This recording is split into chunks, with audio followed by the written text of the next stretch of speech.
بار بار نماز کا کہنے کے باوجود بھی اگر آپ کا بچہ نماز کی طرف نہیں آ رہا تو سوچئے کس چیز کی کمی ہے۔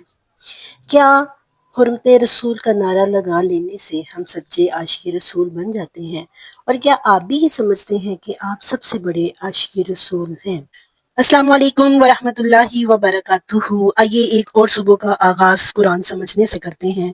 صبح کے 7 بجے سورۃ آل عمران ورس 32۔ الحمدللہ رب العالمین والصلاة والسلام علی سید المرسلین وعلی آلہ واصحابہ اجمعین، اما بعد۔ رب اشرح لی صدری ویسر لی امری واحلل عقدۃ من لسانی یفقہوا قولی، رب زدنی علما، رب یسر ولا تعسر وتمم بالخیر، اما بعد۔ اعوذ باللہ من الشیطان الرجیم، بسم اللہ الرحمن الرحیم۔ قل اطیعوا اللہ والرسول فإن تولوا فإن اللہ لا يحب الکافرین۔ اے رسول ان سے فرما دیجئے کہ اللہ اور اس کے رسول کی اطاعت کرو۔ اگر تم ایسا کرنے سے منہ پھیر لوگے تو یاد رکھو اللہ کافروں کو پسند نہیں کرتا۔ اس آیت مبارکہ کو ایک مثال سے سمجھیے کہ گویا پوری کائنات میں ایک بادشاہ ہے۔ وہ بادشاہ لوگوں تک، اپنی مخلوق تک اپنے پیغامات کو پہنچانے کے لیے، اپنی ٹیچنگز کو، اپنے احکامات کو پہنچانے کے لیے اس نے اپنے آگے وزیر رکھے ہیں، اور پھر وہ اپنی مخلوق سے کہتا ہے جو ان کی بات مانے گا وہی میری بات مانے گا، اور جو ان کی اطاعت کرے گا میں آہستہ آہستہ ان کو اپنا محبوب بنا لوں گا۔ اب پھر کیا ہوتا ہے کہ ایک وزیر آتا ہے، پھر دوسرا آتا ہے، پھر تیسرا، اور پھر آخر میں وہ اپنے سب سے محبوب وزیر کو بھیجتا ہے اور یہ حکم دیتا ہے کہ جو اس کی بات مانے گا گویا اس نے میری بات مانی، اور پھر ایک اگلے درجے کی بات فرما دی کہ جو اس کو فالو کرے گا، یعنی اس کا لائف سٹائل اپنائے گا، اس سے اتنی محبت کرے گا کہ اس کے بات کرنے کے انداز کو وہ اپنا بات کرنے کا انداز بنا لے گا، اس کے اٹھنے بیٹھنے کے انداز کو وہ اپنا اٹھنے بیٹھنے کا انداز بنا لے گا، اس کے ہر ایکشن کو وہ اس کا حکم سمجھے گا، وہ اپنی پوری لائف اس کو آئیڈیالائز کرتے ہوئے، اس کو فالو کرتے ہوئے اس کی محبت میں گزارے گا، تو میں اس سے محبت کرنے لگ جاؤں گا۔ ایسے ہی اللہ کا یہ معاملہ اپنے پیارے نبی محمد صلی اللہ علیہ وسلم کے ساتھ ہے۔ اب دوسری امتوں کے لوگوں نے کہا کہ چونکہ ہم تو عیسیٰ کے ماننے والے ہیں، ہم اللہ کے زیادہ پسندیدہ ہیں، اور کچھ لوگوں نے کہا کہ ہم تو موسیٰ کے ماننے والے ہیں، ہم اللہ کے زیادہ پیارے ہیں، نحن ابناء اللہ و احباؤہ۔ تو اللہ نے کہا کہ ہاں، ایک وقت تھا جب موسیٰ کی اتباع کا حکم تھا، پھر ایک وقت آیا جب عیسیٰ کی اتباع کا حکم تھا، اب آنے والے دور میں جو لوگ بھی محمد صلی اللہ علیہ وسلم کی اطاعت کریں گے، اس کی پیروی کریں گے، ایون کہ اگر موسیٰ آ جائیں، ایون کہ اگر عیسیٰ علیہ السلام آ جائیں، تو وہ دونوں بھی اسی نبی کے پیروکار ہونے پر فخر محسوس کریں گے۔ تو اب اللہ کا محبوب وہی ہوگا جو اس نبی کی اطاعت کرے گا۔ اس آیت مبارکہ میں اللہ تعالیٰ نے اپنی اطاعت کو، رسول اللہ کی اطاعت کو اپنی اطاعت قرار دیا ہے، اور جو اطاعت نہیں کرتا اس کو کافر قرار دیا ہے۔ اب یہاں پر دو چیزیں ہیں، ایک اطاعت اور ایک جو پچھلی آیت میں ہم نے پڑھی تھی وہ اتباع۔ یہ دونوں آیات جو ہیں یہ شریعت کے متعلق ہیں، رسول اللہ صلی اللہ علیہ وسلم کا مقام اور مرتبہ ہماری روزمرہ زندگی کے اندر جو ہے وہ ہمیں سمجھانے کے لیے ہے۔ اب اس آیت میں جو فرمایا وہ ہے اطاعت، یعنی اللہ کے رسول نے جو کرنے کا حکم دیا ہے وہ ایسے کرنا ہے جیسے اللہ کا حکم ہے۔ آپ صلی اللہ علیہ وسلم نے پردہ کرنے کا حکم دیا ہے تو اسے اللہ کی اطاعت سمجھ کر کرنا ہے۔ آپ صلی اللہ علیہ وسلم نے جھوٹ بولنے سے منع کیا ہے تو اس کو اللہ کی اطاعت سمجھ کر کرنا ہے۔ آپ صلی اللہ علیہ وسلم نے رشوت سے، سود سے، غیبت سے، حسد سے جن جن چیزوں سے آپ وسلم نے منع کیا ہے اس کو اللہ کی اطاعت سمجھ کر کرنا ہے۔ اطاعت میں پڑ جاتے ہیں کہ صرف فرض پڑھ لیں سنتیں معاف ہو جائیں گی۔ کیا رسول اللہ صلی اللہ علیہ وسلم نے پڑھی نہیں پڑھی، موقدہ ہے غیر موقدہ ہے، تو جن کو پڑھنے کا اللہ کے رسول نے حکم دیا ہے وہ تو آ جائے گا آپ کی اطاعت میں۔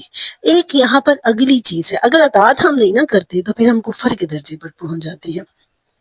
اب یہاں پر ایک اگلی چیز ہے، وہ ہے اتباع۔ اتباع کا مطلب یہ ہوتا ہے کہ اطاعت سے ایک آگے کا درجہ ہے۔ اس کا مطلب یہ ہوتا ہے اللہ کے رسول نے آپ کو کہا ہے یا نہیں کہا، آپ کی نظر میں، آپ کے دل میں اللہ کے رسول کی محبت اتنی زیادہ ہو گئی ہے کہ آپ اللہ کے رسول والا لائف سٹائل اپنانا چاہتے ہیں۔ رسول اللہ نے کتنی داڑھی رکھی، آپ چاہیں گے کہ میں بھی اتنی رکھوں، حکم نہیں ہے لیکن آپ اپنے نبی کو فالو کرنا چاہتے ہیں۔ اللہ کے رسول راتوں کو اٹھ کے اتنی لمبی تہجد پڑھا کرتے تھے، حکم نہیں دیا لیکن آپ چاہیں گے کہ آپ اپنے نبی کی اتباع کریں۔ اور رسول اللہ صلی اللہ علیہ وسلم زمین پر بیٹھ کر کھانا تناول فرمانا پسند کرتے تھے، زمین پر سونا پسند کرتے تھے۔ آپ چاہیں میں بھی ایسا لائف سٹائل اپنا لوں۔ رسول اللہ صلی اللہ علیہ وسلم سفید لباس کو پسند کرتے تھے۔ آپ صلی اللہ علیہ وسلم کے امامے کا کلر کیا ہوتا تھا، یہ ساری چیزیں آپ اپنا لائف سٹائل بنا لیں تو یہ محبت ہے جو آپ کی زندگی میں جھلک رہی ہے۔ آج اگر ہماری زندگی میں کسی چیز کی کمی ہے نا، وہ اس محبت کی کمی ہے۔ تبھی تو ہم ڈھونڈ رہے ہوتے ہیں، اچھا دکھاؤ کہاں پہ اللہ کے نبی نے حکم دیا ہے، حکم ہے کہیں پہ؟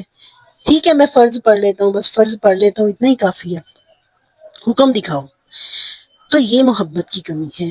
اگر آج ہم بار بار کہنے کے باوجود بچے نماز نہیں پڑھتے، بار بار کہنے کے باوجود بچے سنتیں نہیں اپناتے، تو سوچئے کیا کبھی ہم نے رسول اللہ کی محبت کو ڈسکس کیا ہے ان کے ساتھ؟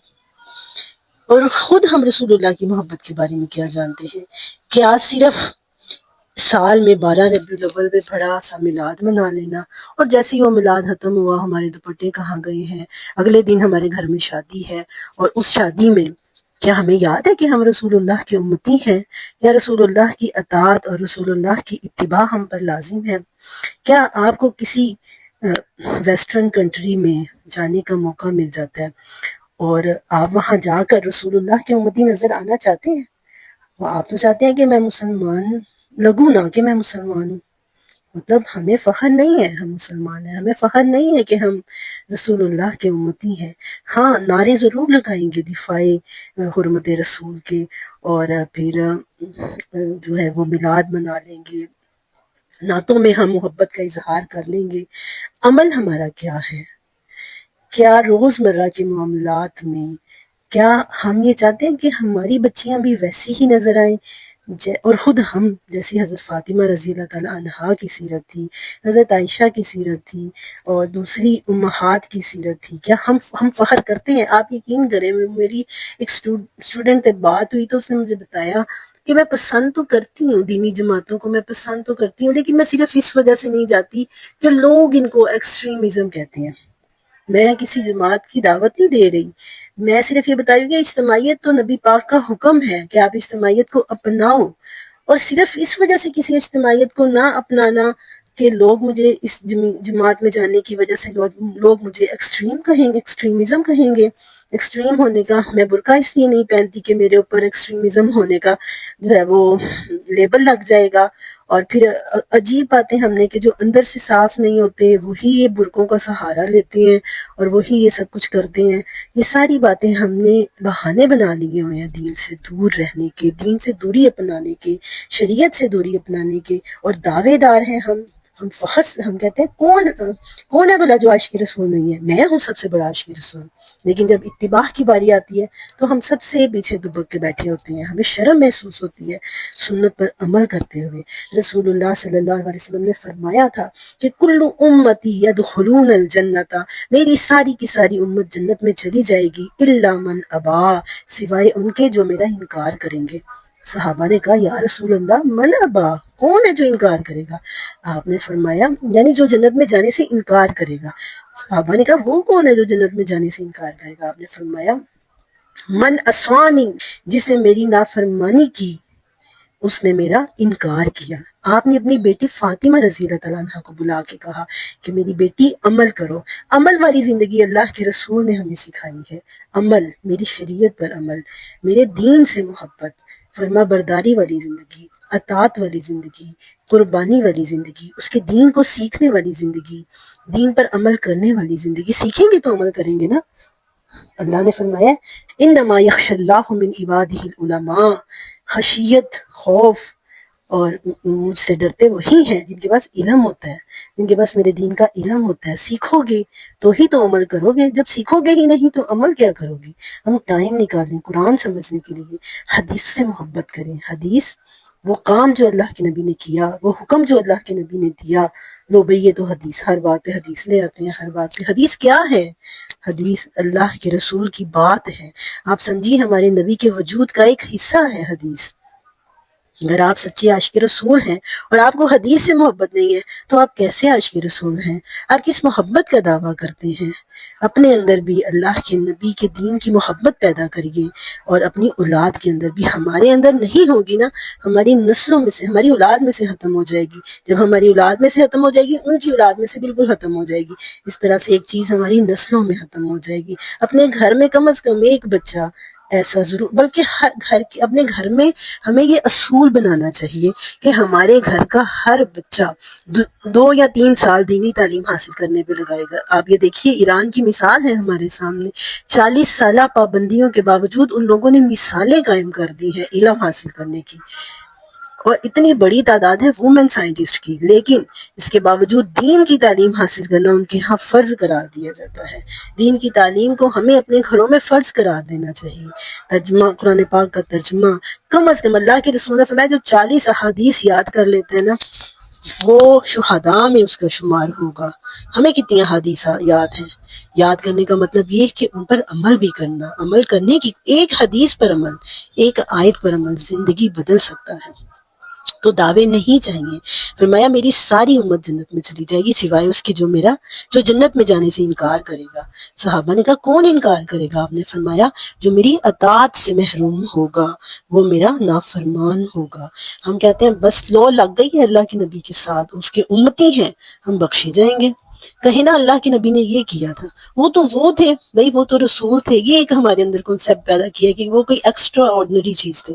قرآن بار بار کہہ رہا ہے انما انا بشر مثلکم، اے نبی ان سے کہو میں تمہارے جیسا بشر ہوں، بازاروں میں چلتا ہوں، کھانا کھاتا ہوں، رفع حاجت مجھے ہوتی ہے، اللہ نے مجھے تمہارے لیے قابل تقلید بنا کر بھیجا ہے جس کو تم فالو کر سکو۔ بڑی امپورٹنٹ آیت ہے، دین کی روح ہے یہ آیت۔ آج ہمیں اس آیت کو سمجھنے کی جتنی آج ضرورت ہے شاید کبھی اتنی ضرورت ہوئی ہو جتنی آج ہمیں اس آیت کو سمجھنے کی ضرورت ہے، کہ نرے دعوے نہیں چاہیے، میرا نام نہیں چاہیے، سچی محبت ہو جو آپ کی زندگی کو بدل دے۔ آج ضرورت ہے کہ ہم دین کے علم کو، اپنے گھروں کو دین کے علم کا مرکز بنائیں، اپنے بچوں کو دین کی طرف لے کر آئیں۔ خود آئیں گے تو وہ آئیں گے نا۔ آپ چاہتے ہیں نا، آپ کو لگ رہا ہے کہ آپ کا بچہ دین کی طرف نہیں آ رہا، آپ خود آ جائیں، آپ خود ٹائم نکالیں۔ اسلام اور رسول اللہ کی محبت ہم سے قربانی مانگتی ہے، ہمارے ٹائم کی قربانی مانگتی ہے، ہماری صلاحیتوں کی قربانی مانگتی ہے، اور اگر ہم قربانی والی زندگی نہیں گزار رہے تو سمجھیے ہم کامیاب نہیں ہیں۔ دنیا کے بڑے بڑے اسٹیٹس، دنیا کے بڑے بڑے اسٹینڈرڈ مل جائیں تو ہم سمجھتے ہیں ہم کامیاب ہو گئے ہیں، نہیں۔ اصل کامیاب وہ ہے جو ہدایت پر چلتا ہے اور اسی ہدایت پہ چلتے چلتے اس کو موت آ جاتی ہے۔ اللہ سے دعا ہے کہ وہ ہمیں سچا پکا رسول اللہ صلی اللہ علیہ وسلم کا فالوور بنائے، آمین۔